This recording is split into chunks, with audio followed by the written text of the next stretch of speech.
Welcome to the Through These Gates podcast, the most rational Nebraska football show on the internet. I'm your host, as always, Caleb Salvatore, and we just took an L to Purdue last night. I could have told you guys. I'm gonna ditch these headphones. Fuck this. I'm not talking to anybody right now. I could have told you guys that we weren't going to get blown out. In fact, I did tell you that that Nebraska being a 14-point dog to Purdue was ridiculous, and I was right. I predicted a win. We almost had it. There were a lot of things that went wrong, and it's not a situation where we could blame just one particular unit or one particular coach. It was just about Jeff Brom's a hell of a coach. They outplayed us. It almost feels like Purdue has become the new Missouri. Like that's what it feels like. Purdue's become our new Missouri. For a while, it felt like it was Northwestern, but the Missouri game always felt like we should win this with no problem. Like we should win it every time. But there was a while, man, a couple years where they beat us like every year. And it was like a span of like 4 or 5 years we couldn't get over the hump. And that's what Purdue feels like. It doesn't help that it's the same color, the same color uniforms. So it's just a weird game. Like it's Purdue. We should beat Purdue. Purdue should not be a good team. I'm a college football purist, right? I remember the good old days when they were a pushover. Purdue should not be a good team. It shouldn't be up in the air. Oh, are we going to beat Purdue this week? No, it should just be like that. Just go in and take care of business. So I don't know. It was a weird game. Casey Thompson, and I hate to blame it on one guy because, like I said, it was a team loss. You score 37 points, you should win. Period. I don't care. 37 points, you should win the game. Your defense should be able to get you a stop, right? Casey Thompson, missing the guy wide open in the back of the end zone, Alante Brown. We're talking about a number 2 emerging, Alante Brown, wide open in the end zone, missed him. That pick he threw that was intended for Palmer, if he hits that on, I don't know what the hell he was doing. If he hits that on the money, that's a touchdown. And that's probably the difference in the game right there. That's because they kicked a field goal when he missed Alante Brown. So there's 4 points. That's 11 points left on the board from Casey Thompson. And then Purdue, I believe, went down and scored. So, you're talking an 18-point swing solely based on bad passes. Now, offensive line was awful, but we're used to that. But first off, shout out to Trey Palmer. Like, he's a team player. I don't think he's going to be whooping and hollering about his day, but regardless, that was a great game. That was the most dominant game I have seen from a wide receiver in I don't know how long. I remember when Spielman set that record, and it was impressive, but the way Palmer did it was just like, I don't know. It just felt different. It was like watching Randy Moss, man. It was like a boy amongst men out there. He looked phenomenal. The NFL, he may be one and done here. The NFL may come calling. Do not be surprised if we don't have Trey Palmer next year, and that could be a problem. Somebody else is going to have to emerge. But yeah, no, so the defense looked awful. Awful. I guess we can get into grades, Quarterbacks, I got to get a D, man. And it's tough to give a D grade to a quarterback when you score 37 points and your receiver goes off. But, man, it's like I said, there were critical moments where Casey Thompson's play directly lost us the game in several different instances. It wasn't just a one-time isolated incident. It happened several times. So it just felt like I can't go any more. D+ for quarterbacks, I guess. I can't go any higher than that, man. He just got out. It was just bad play. When you look at the time of possession and the way they dominated that with first downs and total plays, right? It was an abomination. An abomination. Running backs, again, it's hard to. I'm gonna say C+, B-. It's hard to grade these running backs when they're getting hit as soon as they hit the line of scrimmage, or sometimes before it. Every play, they're hit as soon as they get to the line. It's the yards after first contact for these guys have got to be ridiculous. Because it's hard. I mean, this is the worst offensive line I've ever seen. I'm not going to sugarcoat it. This offensive line is terrible, bad. Like, I watch them and I think that maybe Casey slept with one of their girlfriends, or I don't know, man, or all of their girlfriends. It's so bad. It just feels like you have to try to be this bad. So it's hard to grade the running backs when, I mean, they're getting hit as soon as they touch the ball. Almost. Receivers, A minus. A minus. I mean, because I'm not going to go A plus in a loss. Palmer was the only receiver that looked good. Martin had that big catch. Washington did as usual, like 3 for 30 or whatever, and then nobody else did anything. So I mean, A minus just for Palmer's big game. I think that's fair because it's a unit grade. It's not just any one guy. Palmer had a great game, but I have to grade the whole unit. If I'm grading Palmer alone, it's A plus plus plus, but it's not. So it's going to drop it a little bit. Tight ends, B. Nothing spectacular. I mean, Vokalek had a few, was 3 for 38. So, I mean, it looks like they're trying to get the tight ends more engaged in the offense, and good on them. They had a pass to him down on the goal line. It didn't work out, but good on them. It's good to see them finally. I mean, you have this monstrous human being. It's good to see them finally throwing him the ball, I guess. Offensive line. Surprise, F. I don't know if I've given the Indiana game. I think they did okay, like C+. But the offense, it's, oh my God. It's seriously, guys, I'm not overreacting. It's the worst offensive line I've ever seen. The worst offensive line I've ever seen. Worse than last year. Yes, they lost Juergens. I get it. But as a coach, it is on you to coach these guys up. We went over the amount of star power on this offensive line. Absolutely no reason that they're this bad. I'm not expecting them to be, Dallas Cowboys offensive line, circa the Bill Callahan years. I'm not asking for that. I'm not asking for this dominant offensive line, just a maulers. The Will Shields and Zach Wiegerts. I'm not asking for that. We don't need 5 Dave Remingtons. I want 5 just Brett Quavales. There's a reference for you. 5 just decent starters. That's all I want. They don't have to be this dominant, mauling offensive line at this point. Just decent players that can give the quarterback some kind of time to throw the ball. And, hey, maybe the running back doesn't get hit until he gets into the linebacking core, 3 or 4 yards down the field instead of at the goal line, instead of at the line of scrimmage or behind it. By the way, speaking of goal line, shout out to Jaquizzy Ant. Looked solid on the goal line. Short yardage situations. So, yeah, F for the offensive line. Raiola. I mean, if we're taking heads, Raiola should be fired Monday morning for this. I mean, it was bad. It's like Sonny's death in The Godfather. Someone has to pay for it. Like, Raiola should be fired. Absolutely. It's bad. Dude's an off. You want to talk about the worst hire? I called it. Go back to the offensive preview for the offseason, for the preseason. I said we made all these flashy hires, right? Joseph, Whipple, Applewhite, Bill Bush. But the only hire that's going to matter, the hire that will determine the trajectory of this season, was the weakest hire, which was Raiola. Very big question mark, very much an unknown. He was a guy that, nobody really knew a lot about him. So, it's I'm being proven right every week. It was a bad hire. The season was hinging on one hire, and I really felt like they hired him not because of his coaching prowess, but because they wanted to recruit his nephew, who wound up going to Ohio State, and we're not going to get into the rumor mill of what happened with his nephew.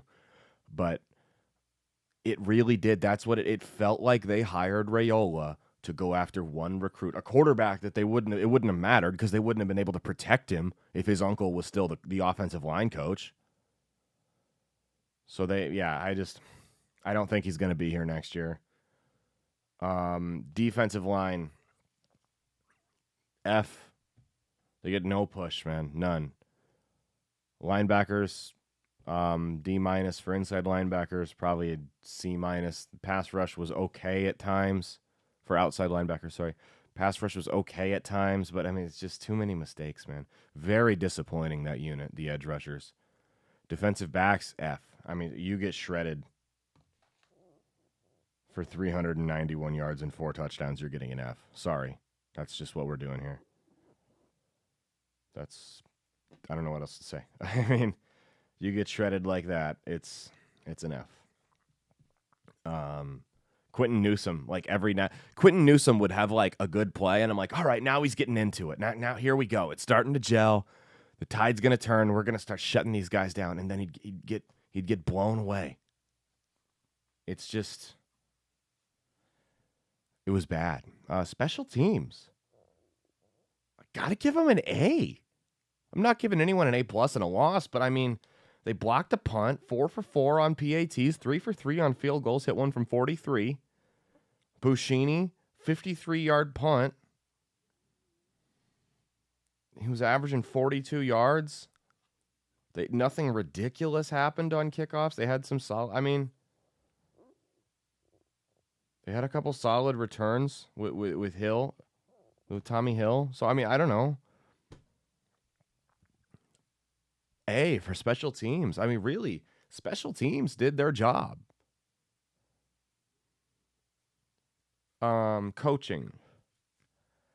This is tough. And I feel like I'm going to grade this on a curve. I'm going to say B for coaching.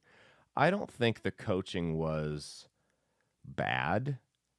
I just think it was a talent thing. Here's the thing. Under the previous head coach, this would have been a blowout. They got down 17 points. It would have been a blowout, right? But the fact that they kept their heads in this game and didn't just roll over. And they could have just laid down. They got down by 10 points early, tied the game, then got down by 17. You can't get down by double digits twice and expect to win. That's just the reality here. But they managed to, they kept their heads in it the whole way. There were a couple times where the game felt like it was slipping away and it was going to turn into an ass kicking, and it didn't, and they fought back. Casey had, like I said, bad turnovers, but he bounced back. Offensive line was terrible. I can't believe that guy's not in the ER, honestly. Offensive line play was terrible, but he kept bouncing back.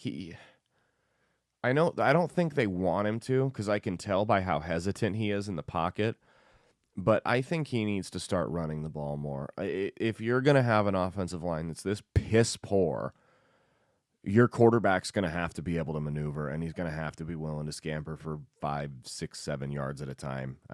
That's 3, 4, 5 yards even. That it's better than the 5-yard loss. It's better than getting drilled and throwing an incomplete pass, and now it's 3rd and 10.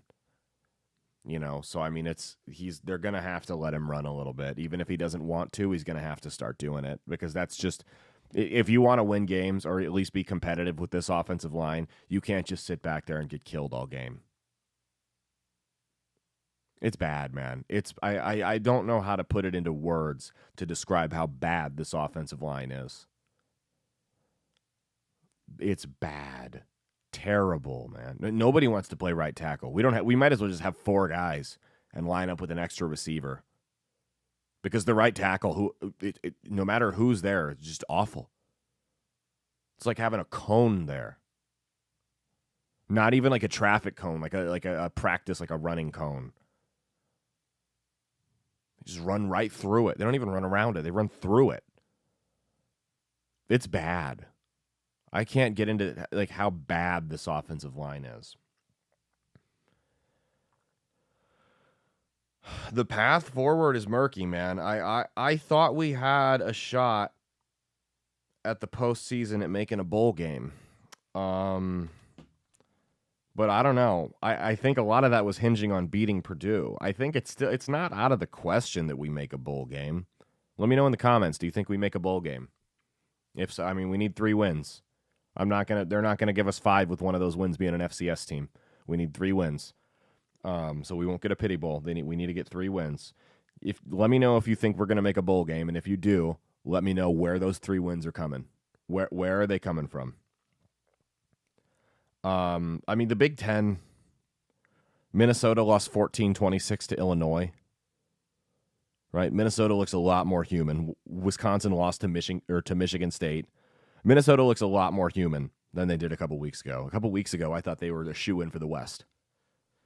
So we got a bye week coming up. That's good. They needed that. It's been an emotional couple weeks. They needed a bye week. I'm glad it came at the right time. I'm going to Valles that weekend. I'm going to get some shows going on in town. But they got, Illinois, Minnesota, both at home, Michigan on the road, Wisconsin at home, Iowa on the road. Where are the 3 wins? I think you can still get them. You got to beat Illinois. You have to. Bielema's got those guys looking sharp, though. That's not going to be a walk in the park. I thought Illinois was going to struggle this year, but they didn't, man. They've weathered the storm. He's done well. We should look at what Brett Bielema has done at Illinois, and say this is what we need in a head coach. We should look at what I believe Hupel has done at Tennessee, and say this is what we need to look for in our next coach. If it's not Mickey, we're all rooting for Mickey, and that's what another thing that's bugging me. Fans speculating about who the next head coach could be, or getting excited about Matt Rule or Dave Aranda or whoever it is. Fans getting excited about that guy, about somebody, is not anti-Mickey. You can be rooting for Mickey. You can want him to get the job, to keep the job, and still speculate because it's fun to do. It's interesting. It provides a topic for conversation. Simply discussing potential coaching replacement candidates does not necessarily make you anti-Mickey Joseph. That's what people need to start realizing. It's not an anti-Mickey thing. We're all rooting for him. Everyone. Best case scenario is he wins the next 6 games, right? It's the best case scenario. Everyone agrees. Best case scenario is he wins out and we never look back. We win the Big Ten West, go to a bowl game. That's the best case scenario. I don't think it's going to happen, but we're all rooting for it. We're all on the same team here. Simply saying, hey, wouldn't it be cool if we got Lance Leipold? Or wouldn't Matt Campbell be an interesting hire? Don't think he would be. But simply saying something like that does not equate to being anti-Mickey Joseph or not rooting for him. You have got to stop this divisiveness. This tribalism crap has got to stop. We're all pro-Mickey. We all want him to succeed. Everyone does. Everyone in the country, or in the fan base, wants to see him succeed. But if he doesn't, there's got to be some kind of plan B. I don't think that if he needs to impress, I think he's a legitimate candidate for the job, but he needs to impress. Okay? If they lose the next 6 games, which is possible, I don't think it's going to be this walk in the park. Oh, it's Mickey. I don't think he's going to get hired. I just don't. Like, if they finish the season with 4 or 5 wins and don't make a bowl game, it's going to be tough to justify hiring a position coach who's only ever coached, NAIA as a head coach up until this year. It's going to be hard to justify that to the boosters. I think he's going to stay no matter what as the receivers coach. Right? Any coach that comes in would be happy to have him. He's one of, if not the best receivers coach in the country. There's no denying that. It would be interesting to see what he could do with a full year, like off-season, I'm not going to lie, and get his own staff in there. I don't think Whipple's going to be back next year. I don't think it'll be anything to do with performance. I think Whipple did a lot better last night. But I don't think it'll be anything to do with performance. I think he's done. I think he's kind of ready to go. Call it quits here. It'll be interesting to see, like, if he could get an actual offensive line coach, not an analyst for one of the worst offensive lines in the NFL year in and year out, just because of his last name. Got the job. But I wanted to get that off my chest. It is so annoying seeing people on Twitter or Facebook. You need to support the coach we have. Anytime someone speculates on, it could be interesting if we hired this guy. Let's all just enjoy the season. We got to let it play out. Because, they won. They beat Indiana and Rutgers, who aren't great. They played Purdue close, who does look pretty good. So let's just wait. Let's see how it plays out and make a judgment. We got 6 games left.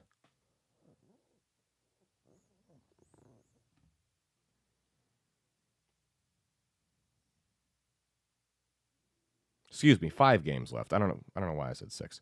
We got 5 games left. Just let it play out. Let's see what he does before we go crowning him head coach. Because it's completely within reason, and I wouldn't blame Trev if they didn't give him the job, if they get 5 wins this year.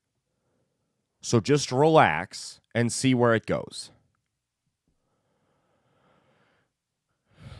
I think that's all I got. But yeah, this has been the Through These Gates podcast. I'm Caleb Salvatore. You can follow me at Caleb Isn't Funny on Twitter and Instagram, Caleb Salvatore Comedy on TikTok. Night of the Laughing Dead will be Saturday, October 29th at the Beach House Bar and Grill in Omaha. That's our monthly show in town here. We're not doing one in November, so if you're planning to come out, just come to the one in October. Okay, we're taking November off, and we're reloading and have some fun stuff going on in December. I'll have the ticket link in my bio there. Make sure you like, comment, share, subscribe, turn your notifications on. It all helps with the algorithm, man. I love you guys that come on and do like the conversations and comment along with me because it boosts it up. Like it pushes us up on the front page to the front page of people who are looking for Nebraska videos on YouTube. And there's a lot of them. There's a lot of channels out there. Ours is new. We're doing pretty well with all things considered. And I really appreciate the love that we've seen so far. I read all your comments. I read all the comments. I see you. I hear you. If I don't reply, I'm not ignoring you. You are heard. You are seen. You are loved. Follow my show. That's based on outlawstreamers.com. You can check that out. It's also on Spotify, Spreaker, iHeart, Rumble, all the places. My personal YouTube, Caleb Salvatore. Subscribe to that. Do clips for my show that's based on their daily clip with links to the full episode because they don't let me post them on YouTube anymore. But thank you so much. It's been That's Based. Hopefully we'll get a video out, maybe talking like future, where do we go from here, going forward type of stuff next Friday. That's what I'm hoping to do for the bye week. And yeah, just make sure you follow along, subscribe, comment. Let me know how you're feeling, man. You think Mickey's gonna keep the job? Let me know in the comments. This has been the Through These Gates podcast. Peace out. God help us all. Thank you.